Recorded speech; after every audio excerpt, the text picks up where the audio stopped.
Lucien Boyer, bonjour. Bonjour. Bienvenue au Buzz Media Orange Les Figaro à Barcelone, ici pour le Global Sports Forum, le forum mondial du sport.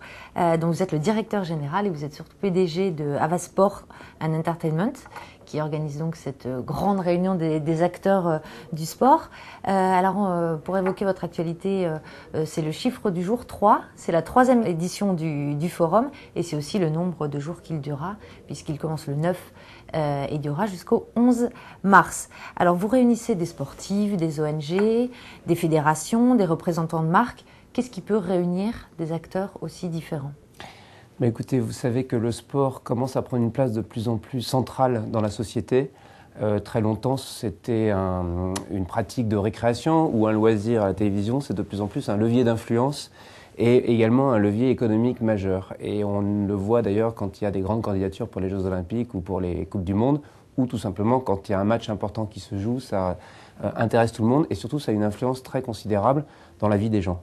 Donc aujourd'hui, c'est devenu une réalité d'influence et ça nécessite une compréhension des enjeux, des réalités qui sont derrière les apparences. Les performances sportives sont souvent soutenues par des infrastructures, par des investissements, par des décisions réglementaires, par un certain nombre d'innovations également, d'idées créatives et en fait ça suscite énormément de mobilisation bien au-delà de la sphère sportive elle-même.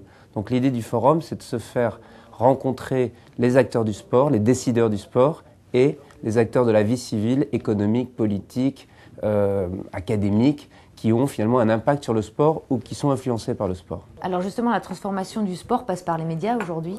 La télévision reste reine, avec près de 98% des amateurs de sport qui la consomment via la télévision, seulement 26% via les médias sociaux.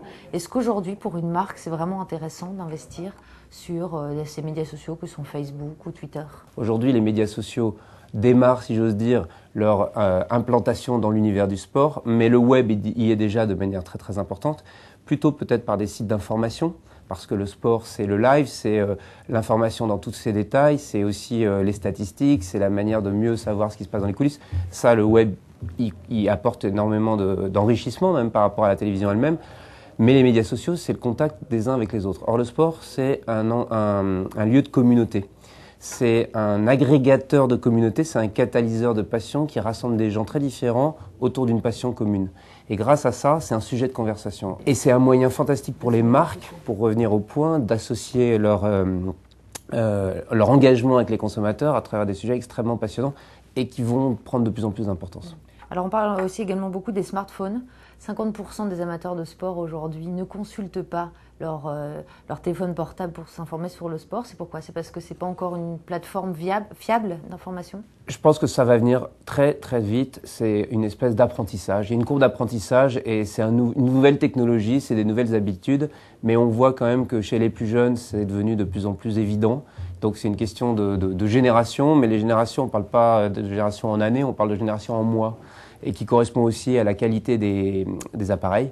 Et plus les appareils deviennent simples et ergonomiques, plus cette pratique se développe. Donc on n'a pas beaucoup d'inquiétude sur le fait que ça va devenir absolument considérable. Nike met 43 millions d'euros pour devenir l'équipementier officiel de l'équipe de France. Est-ce que la crise a incité les marques à concentrer leurs investissements sur certaines disciplines, notamment le foot qui reste la discipline reine ? Alors je crois que la crise a fait en effet un travail de tri. Et il est vrai qu'aujourd'hui, les marques sont extrêmement exigeantes et sélectives dans leur approche du sport, qui devient de plus en plus stratégique, qui est moins tactique et qui est plus long terme. Donc on voit aussi des marques qui s'engagent pour très longtemps et donc de fait, elles sont capables d'investir beaucoup, mais pour construire quelque chose de durable. Et le deuxième phénomène, c'est l'activation. C'est-à-dire que jusqu'à présent, on pouvait se contenter ou penser que le sport c'était une exposition média, c'est beaucoup plus que ça. C'est un lien très fort dans toutes ces dimensions, dans la vie des gens, dans l'interactivité, dans la participation, dans le fait de se faire inviter dans ces conversations et ces communautés. Donc les programmes de communication autour augmentent de plus en plus et la part relative entre le ticket d'entrée et l'exploitation est en train de varier au profit de l'utilisation. Alors vous parlez des tickets d'entrée justement, pour sponsoriser les grands événements sportifs, n'ont pas vraiment baissé depuis la crise, 6 millions d'euros à titre d'exemple pour être sponsor d'un club de Ligue 1. Est-ce que les marques sont plus exigeantes en termes de retour sur investissement? Absolument. Elles vont l'être de plus en plus parce que la technique se sophistique.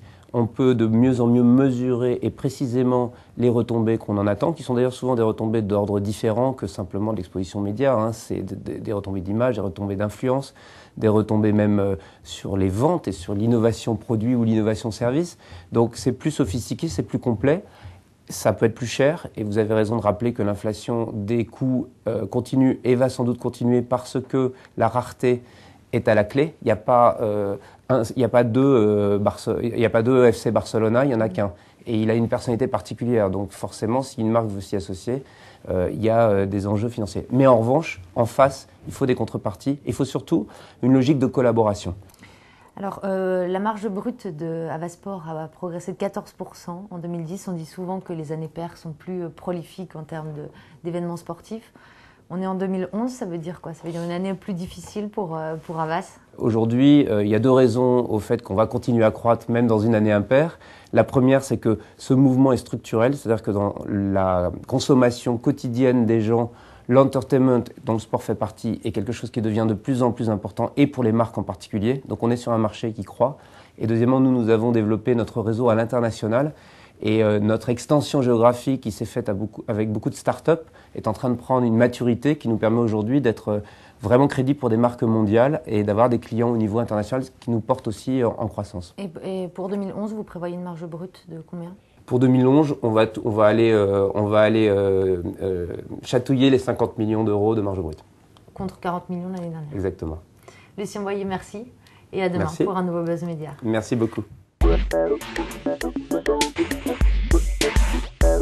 Thank you.